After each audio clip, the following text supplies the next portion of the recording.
Why, hello there everyone. I'm Laxow, aka the Kumo Sensei, and today we're going to be talking about parasites. So we're going to be focusing on parasitic mites on tarantulas.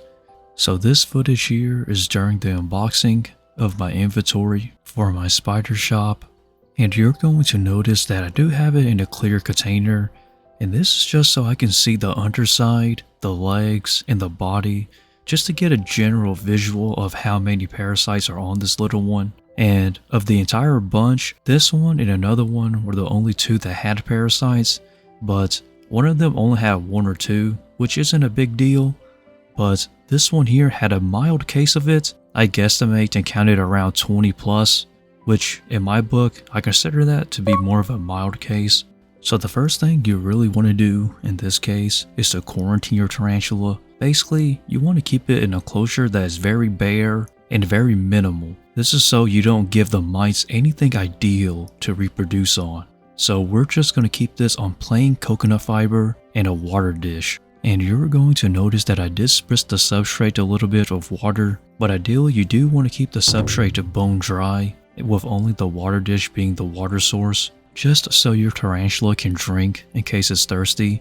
But you typically want to keep the substrate as sterile as possible, basically as dry and as plain as possible. This is just so the mites don't have something ideal to lay eggs on or to reproduce. So after putting the tarantula into its quarantine enclosure, I basically just left it alone for a week, just so I don't stress it out more than it needs to after unboxing it and coming from shipping and everything. So this method I'm using is a very simple method that some tarantula breeders do. You're basically going to fluff up the Q-tip and basically grab it using your tongs, and then you're just going to gently swipe the tarantula. And this may stress it out a little bit, obviously, since you're making physical contact with it. But for this gentleman here that's in a really rough shape with a mild case of parasites, he honestly didn't mind it, which is pretty typical because I've done this before a few times, and every single mild case I've experienced with, typically the tarantulas are very lenient and they don't really go crazy as you usually think they do for old world tarantulas.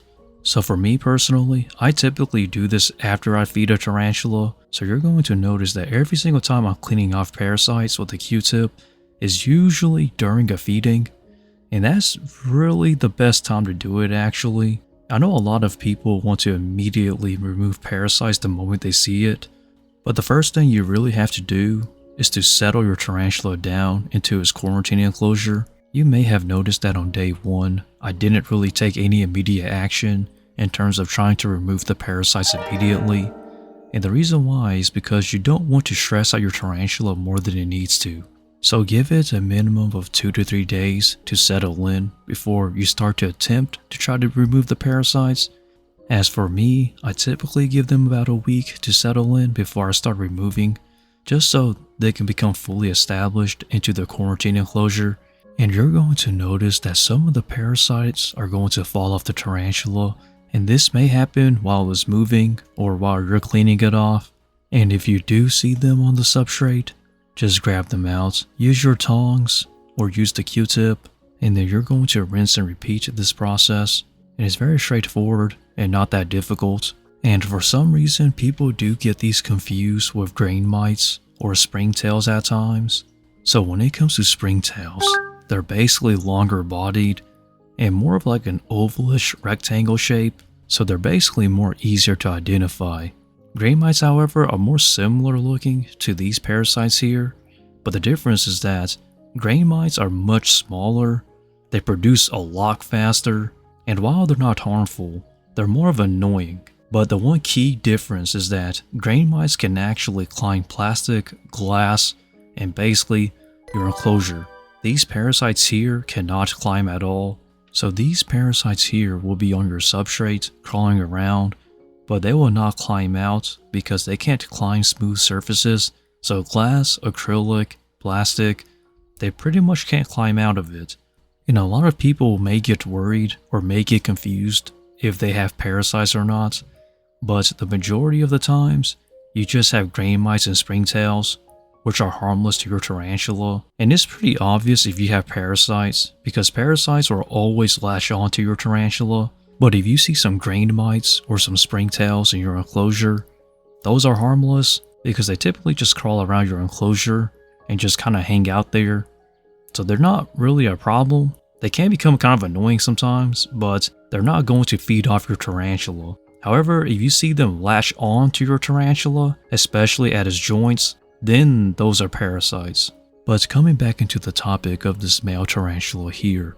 So this tarantula here looks much better on the second week, but he still has some parasites, and you typically can't remove every single one of them within a day. And these parasitic mites are actually very intelligent to some degree. They instinctively know that the moment you start rubbing on them, they immediately start to run inwards into the joints in the areas that are very hard or basically impossible to target. So when that does happen, you're going to have to wait until they crawl back out, and trust me, they can stay hiding in those tight spots for hours. So I typically just wait until the next day to try again, or the next week for that matter. And I know there's a lot of people who are worried or are scared that the parasites might actually kill the tarantula, or worst case scenario, the parasites start reproducing. But this is a quarantine enclosure, and thankfully we're using dry coconut fiber, which is a very sterile substrate that contains nothing but just coconut fiber. In my experience, I've actually had quarantine go up to 6, almost 7 months, and I've never actually seen parasites reproduce on coconut fiber substrate. I really don't recommend quarantining a tarantula on topsoil if it has parasites. In my experience, from what I've witnessed, it seems that topsoil is like the most ideal breeding ground for parasites. I don't know why. It could be because topsoil is just natural earth that is bagged up and sold to gardens, which people use for tarantulas at times.